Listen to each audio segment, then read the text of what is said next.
Romanos capítulo 5, versículo 1 ao versículo 4. A palavra diz assim: justificados, pois, pela fé, temos a paz com Deus, por meio de nosso Senhor Jesus Cristo. Por Ele é que tivemos acesso a essa graça, na qual estamos firmes, e nos gloriamos na esperança de possuir um dia a glória de Deus. Não só isso, mas nos gloriamos até nas tribulações. Pois sabemos que a tribulação produz a paciência produz a fidelidade, e a fidelidade comprovada produz a esperança.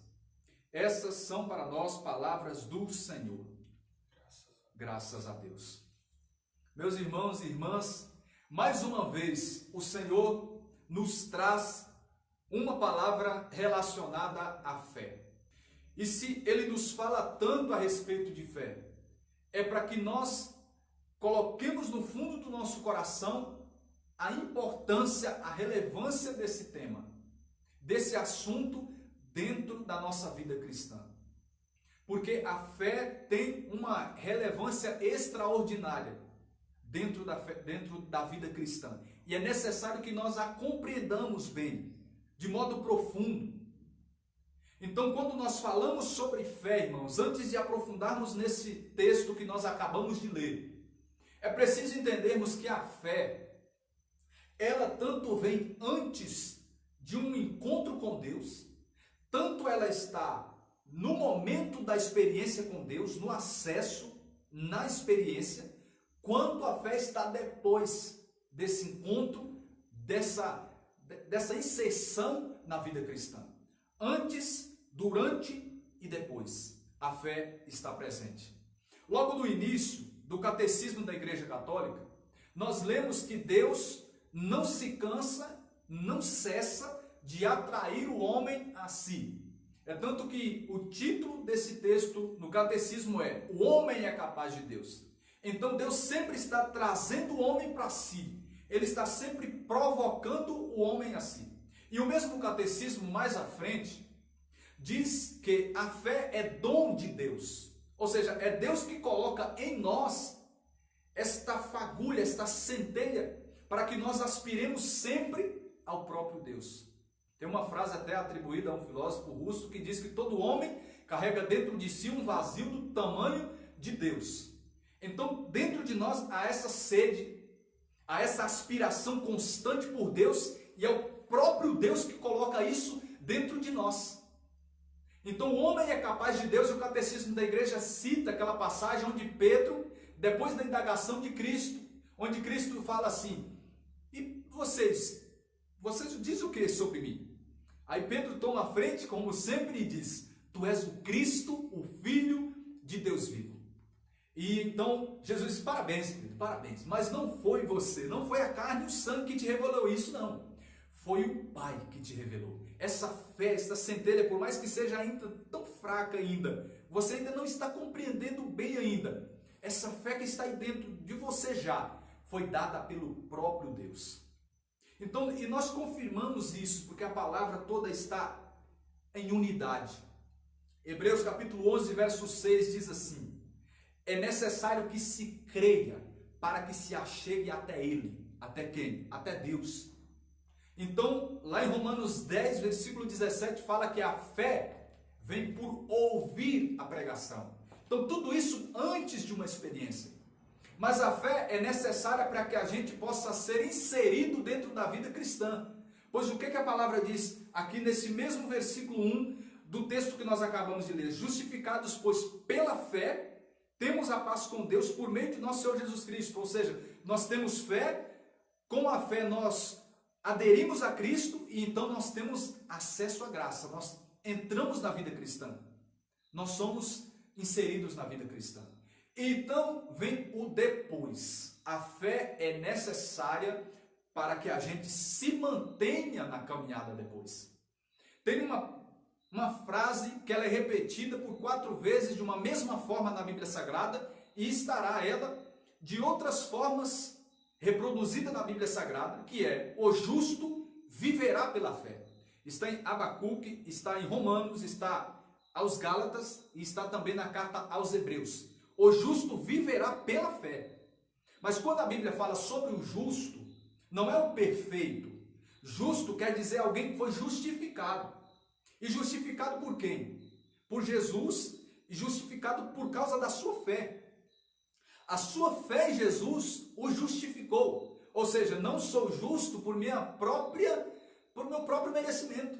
Eu me torno justo porque Cristo colocou em mim uma veste de justiça. Sou justo por causa de Cristo. Então, uma vez que pela fé eu me aproximei de Jesus, eu preciso, uma vez justificado por Ele, permanecer na fé. Então, essa fé na caminhada, ela precisa ser o quê? Ela precisa ser constante. A fé, ela não é, a gente vê que não é só um momento, não é só um sentimento. A fé, ela é um estilo de vida.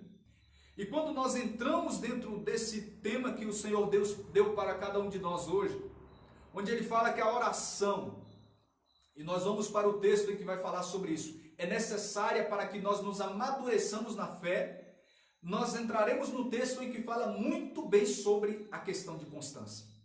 Mas peguemos esse texto de Romanos 5. Como eu falei a vocês, no versículo 1 está escrito: justificados, pois pela fé. Eu me tornei justo, não pelo meu próprio merecimento, mas porque eu creio em Jesus. E uma vez que Ele tomou os meus pecados, eu tomei a sua justiça para mim. Aí fala assim: temos a paz com Deus. Por que paz com Deus? Porque no mesmo texto que Paulo fala sobre tudo isso, lá no final, depois do versículo 10, Paulo diz que nós éramos antes inimigos de Deus. Então, no pecado, nós nos constituímos inimigos de Deus. Diz Tiago 4,4 que aquele que é amigo do mundo, ou seja, amigo dos prazeres, amigo dos pecados, ele se torna inimigo de Deus. Então, antes nós éramos inimigos, mas pela fé nos aproximamos de Jesus. E esse ter fé, a gente precisa sempre lembrar que não é meramente saber que Deus existe, mas sim, uma vez que eu creio nele, eu passo a buscar viver como ele viveu, eu passo a buscar viver de acordo com os mandamentos que ele me deu, me esforçando todos os dias para ser o mais parecido possível com ele. Então eu me torno amigo de Cristo e eu tenho paz com ele, ou seja, eu me reconciliei com ele. Aí ele fala: por meio de nosso Senhor Jesus Cristo. Versículo 2 fala: por ele é que tivemos acesso a essa graça, a graça da justificação, na qual estamos firmes. E isso aqui é muito importante. Não basta apenas ter acesso, não basta apenas começar, é preciso estar firme, é preciso estar constante. Eu e você que tivemos uma experiência com Deus, é necessário que nós busquemos o quê? A constância, a firmeza na fé. Aí ele diz: e nos gloriamos na esperança de possuir um dia a glória de Deus.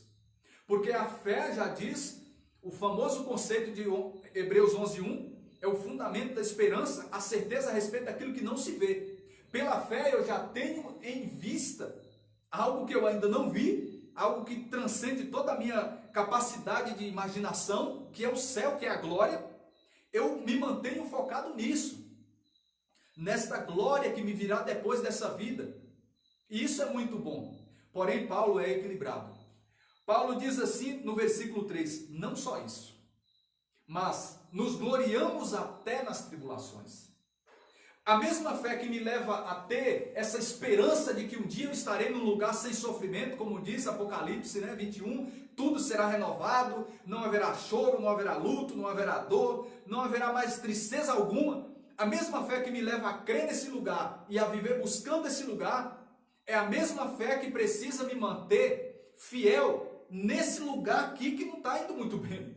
Nesse lugar aqui que está fazendo pressão contra a minha alma. Nesse lugar que está fazendo com que eu seja esmagado muitas vezes. E toda a situação ao meu redor seja inimiga minha, inimiga sua. E é assim, nós estamos nessa vida. E como o próprio Paulo disse, todos os dias nós somos como ovelhas levadas ao matadouro. É muito sofrimento, é muita pressão, é tentação. Paulo fala combates de fora, combate do lado de dentro. O negócio é pesado, irmão. Uma vez que a gente entra na vida cristã, a gente precisa entender. que é muita batalha que vem contra nós. Porque talvez antes nós vivíamos uma vida na ilusão, tentávamos disfarçar o sofrimento, e o sofrimento do mundo não leva a lugar nenhum, pelo contrário, levará a um sofrimento eterno, a um sofrimento pior, mas o sofrimento que nós vivenciamos na fé, ele é redentor. Ele se transformará um dia em alívio eterno. Então é interessante demais quando Paulo faz esse equilíbrio. Nós não gloriamos apenas na esperança do dia da glória, mas também até mesmo nas tribulações. Porque a minha fidelidade nas tribulações me levará a alcançar o reino dos céus. Atos 14, 22 diz: e consolavam eles, os irmãos, dizendo que é preciso passar por muitas tribulações para alcançar o reino dos céus. É necessário passar por essa vida sofrida. E aí continua Paulo dizendo: pois sabemos que a tribulação produz a paciência. Enquanto nós estamos nessa vida, em meio aos sofrimentos, é necessário que a gente tenha o quê? Que a gente tenha paciência. Que a gente espere com confiança tudo isso passar. Essa tribulação vai nos amoldando a ter paciência para que nos mantenhamos fiéis. A paciência prova a fidelidade. Olha só como o contexto de fé está todo dentro de fidelidade, paciência, constância, perseverança. A fidelidade comprovada produz o quê? Produz esperança. Uma vez que eu me mantenho na fidelidade, isso não significa que eu, como eu falei a vocês, o justo será perfeito. Uma vez que eu me mantenho na busca constante para me manter no caminho, esta fidelidade me leva à esperança de que eu alcançarei a coroa, de que eu alcançarei a recompensa dos fiéis. Porque Apocalipse diz: ser fiel até a morte, e eu te darei a coroa da justiça. Não é ser fiel até o meio do caminho, não é até certo ponto, não, é até a morte, e eu te darei a coroa. Ou seja, como o próprio Paulo disse, eu guardei a minha fé, eu fui constante, eu fui perseverante, e por isso agora eu receberei a minha recompensa. E aí onde a gente entra no grande exemplo que Jesus dá em Lucas capítulo 18, onde quando os irmãos oravam para tirar o tema desse dia, o Senhor inspirou esta parábola. Lucas 18, 1, Jesus diz assim: propôs-lhes uma parábola para mostrar que é necessário orar sempre, sem jamais deixar de fazê-lo. Havia em certa cidade um juiz que não temia a Deus nem respeitava pessoa alguma. Na mesma cidade vivia também uma viúva que vinha com frequência à sua presença para dizer-lhe: faze-me justiça contra o meu adversário. Ele, porém, por muito tempo não o quis. Por fim refletiu consigo: eu não temo a Deus e nem respeito aos homens. Todavia, porque esta viúva me importuna, lhe farei justiça, senão ela não cessará de me molestar. Versículo 6, prosseguiu o Senhor: ouvis o que diz este juiz injusto. Por acaso não fará Deus justiça aos seus escolhidos, que estão clamando por ele dia e noite? Porventura tardará em socorrê-los? Digo-vos que em breve lhes fará justiça. Mas quando vier o Filho do Homem, acaso achará fé sobre a terra? Esta parábola aqui, ela está também diretamente relacionada com a fé e com a oração.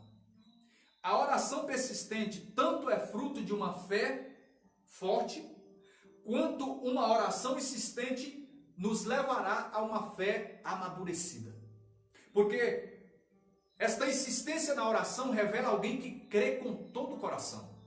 Mas ao mesmo tempo que eu me mantenho sempre orando, a minha fé estará sendo cada vez mais fortalecida. Por quê? Porque o Senhor eu estarei cada vez mais perto de Deus.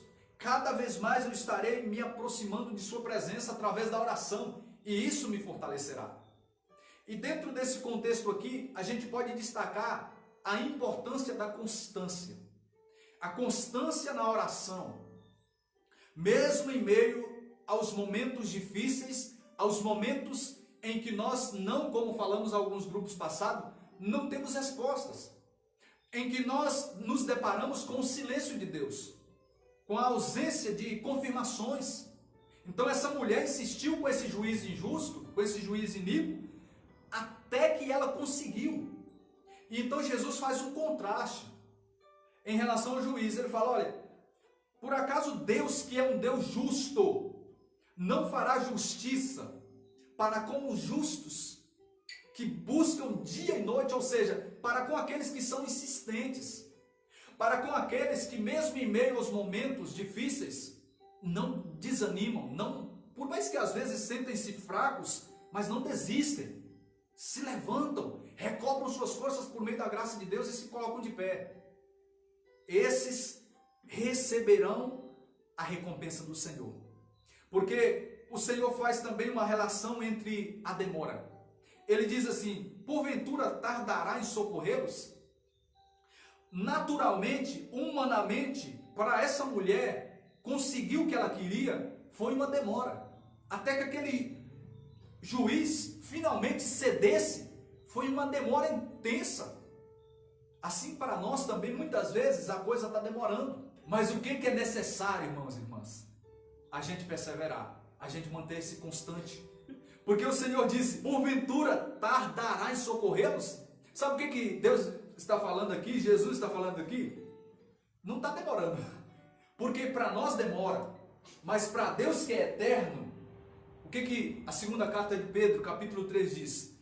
Para Deus 1 ano é 1000 dias, aliás, um dia é 1000 anos, e 1000 anos é um dia. Deus não atrasa o cumprimento da promessa, mas é porque nós, estando limitados ao tempo e espaço, não compreendemos a eternidade de Deus. Então ele fala, porventura tardará, ele não está tardando, Jesus está dizendo, em socorrê-los. Aí Jesus no versículo 8 diz assim, digo-vos que em breve, parece loucura, porque a gente está falando sobre demora, a mulher insistiu, e Jesus diz no versículo 8, não está demorando, é tudo no teu tempo devido. Digo-vos que em breve lhes fará justiça. Mas nós fechamos esta perícope aqui, esse trecho, com uma indagação de Cristo. Mas quando vier o Filho do Homem, acaso achará fé sobre a terra? Jesus, irmãos e irmãs, está falando assim, será se muitos aguentarão a suposta demora? Será se muitos perseverarão no caminho, nesse tempo considerado demorado? Será se muitos, quando eu voltar, estará ainda em fé? Porque nós sabemos, irmãos, que nós iremos ao encontro do Senhor por meio da morte, ou por meio da sua vinda gloriosa. Aí então, a pergunta que fica, nós suportaremos um momento difícil?